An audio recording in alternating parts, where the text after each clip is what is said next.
주님께서 여러분과 함께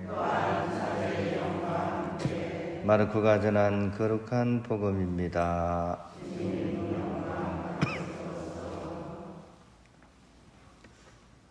예수님께서는 이어서 그들에게 이르셨다.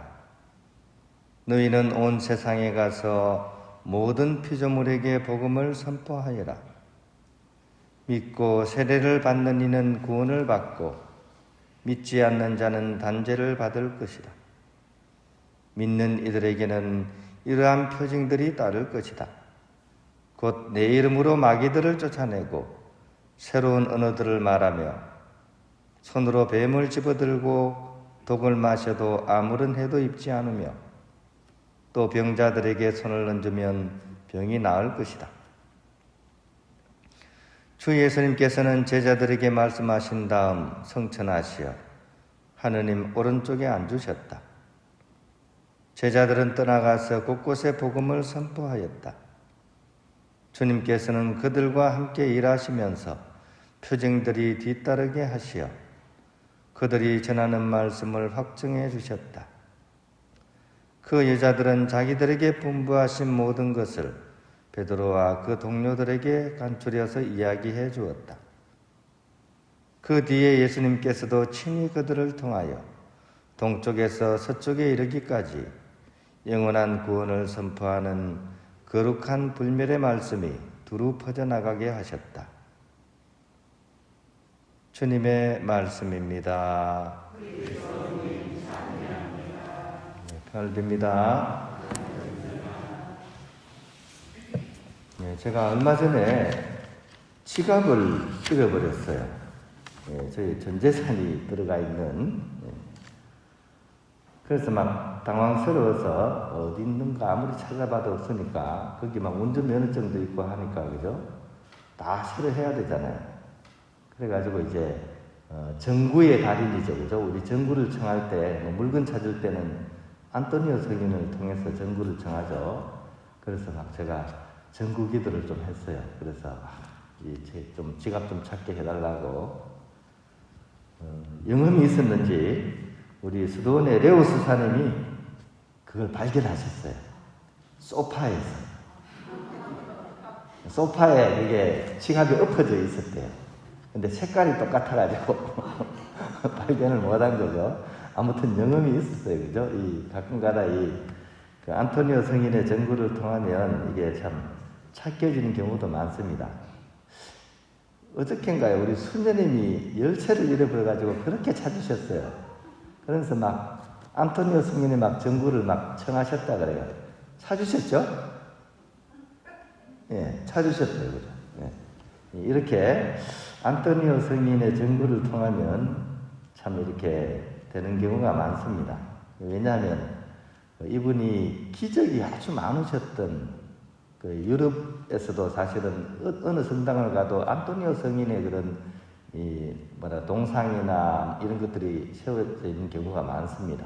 왜냐하면 이분이 기적을 일으키는 그 탁월한 그 성인이었기 때문에 또 민간 신심이 그렇잖아요. 이렇게 막 기적이나 어떤 신비로운 어떤 그런 것들이나 이런 걸 원하기 때문에 그래서 유럽에 가면 안토니오 성인의 그런 흉상이 굉장히 많이 있습니다.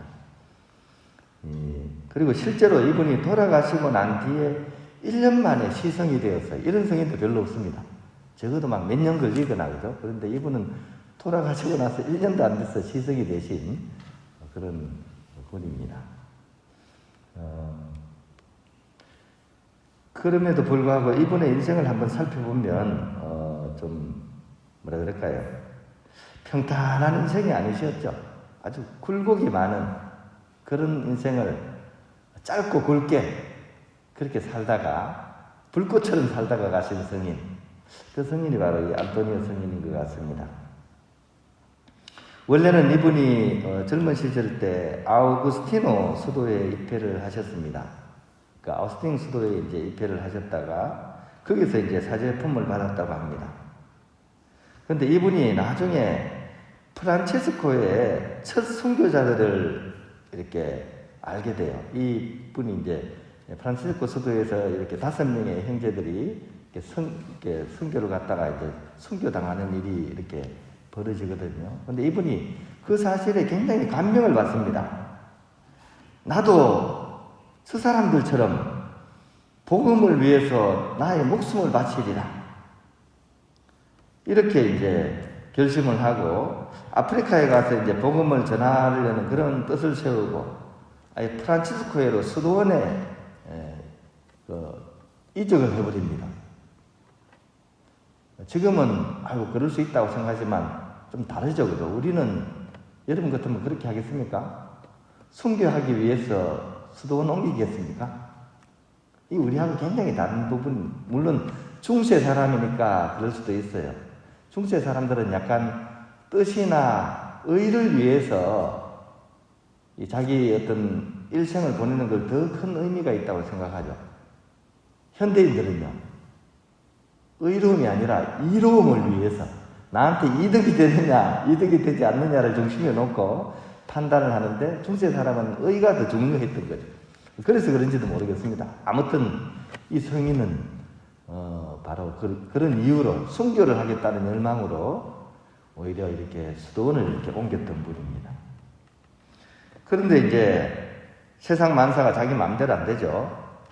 그래서 막 순교를 하기 위해서 막 이렇게 가는 도중에 오히려 큰 병을 알아버립니다. 그래가지고 아프리카는 가지도 못하고 은수자의 그런 처소에서 그냥 눌러 앉아야 되죠. 거기서 이제 기도하고 또 성경 읽고 그 다음에 이제 허드렛 일 있죠. 그러니까 험한 일, 육체 노동 이런 것들을 하면서 보내다가 이분이 말문이 터진 거예요. 그러니까 원래 이제 좀 이렇게 그런 부분이 있었겠죠. 근데 특히 이제 이분이 이제 성경이나 또 이런 데 대해서 이제 해박하셨기도 했죠. 하지만 이제 이런 것을 전달하는 능력이 아주 탁월해진 거죠. 나중에는 이제 프랑스와 이탈리아에서 설교가로서 활약을 합니다. 그러니까 말씀을 하시면 많은 사람들이 감명을 받고 특히 이 당시에 이단자들이 많았거든요. 많은 이단자들이 이 말씀을 듣고 다시 이제 교회로 돌아오게 되는 그런 역할을 이렇게 하게 되면서 이제 나중에 이제 이분이 별명이 이제 복음의 스승, 그러니까 복음을 가르치는 스승이라는 그런 이제 이름으로 불리게 됩니다. 그 인생을 보면 그죠? 이분이 이제 자기가 원하는 게 그대로 된 건 없어요. 다 자기가 원했던 거하고 다른 일들이 펼쳐지죠. 인생 행로가 뭐 내 뜻대로 되는 사람 잘 없죠, 그죠? 근데 이제 이분은 자신에게 어떤 주어진 어떤 그런 것들에 대해서 이렇게 하나님께서 나에게 어떤 주시는 길이라고 생각하고 충실히 그 길을 이렇게 따라가십니다. 우리 교우들 중에는 그런 사람들이 많겠죠? 내가 뜻하는 대로 뭔가 줄줄 잘 풀려야 되는데 안 풀리고 답답하면 어떻게 합니까? 영한 사람 찾아가죠, 그죠? 영한 사람 찾아가서 내 앞길이 어떻게 되는가 궁금해가지고 미리 좀 알고 싶어 그런 분들도 꽤나 있을 겁니다.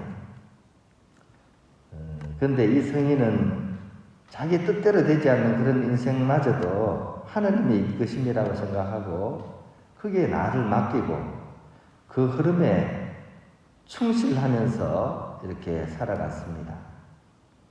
그리고 또 인생의 마지막도 그죠? 어떻게 보면 너무나 이렇게 짧은 생애라 그럴까요? 36년, 36살 때 돌아가시게 되거든요. 그죠? 그럼에도 불구하고 이분은 자신에게 주어진 그 삶 속에서 늘 주님의 뜻을 찾고 그것에 충실하고자 노력하셨고 결과적으로는 참으로 완전하고도 아름다운 그런 성인의 삶을 일구셨습니다. 이 성인은 이런 말씀을 하십니다. 성인들의 삶은 별과도 같다. 스스로 빛나 보이고 싶어하면 하느님께서는 오히려 그들을 어두운 곳에 감추신다. 그리고 그들을 더욱더 준비를 시키신다. 그렇게 하고 나서 그들이 그리스도의 심오한 초대를 느끼자마자 고요한 관상생활이나 또는 자선사업을 이렇게 하도록 바꾸신다. 그러니까 당신의 어떤 삶을 반추해 보니까 그렇다는 거죠. 그죠? 내 뜻대로 된 건 아니지만 오히려 그런 뭐라 그럴까요? 단련의 시간, 숙성의 시간을 통해서 오히려 더 큰 일을 하도록 하나님께서 이끄신다. 그러니까 우리는 하나님의 그 이끄심에 순명하는 마음으로 살아가야 된다. 뭐 아마 이런 뜻이시겠죠, 그죠? 이처럼 우리 또한 어떤 하나님의 섭리에 이렇게 나 자신을 이렇게 바친다 그럴까요? 오히려 나 자신을 잃어버린다. 이 표현이 더 좋을 것 같습니다.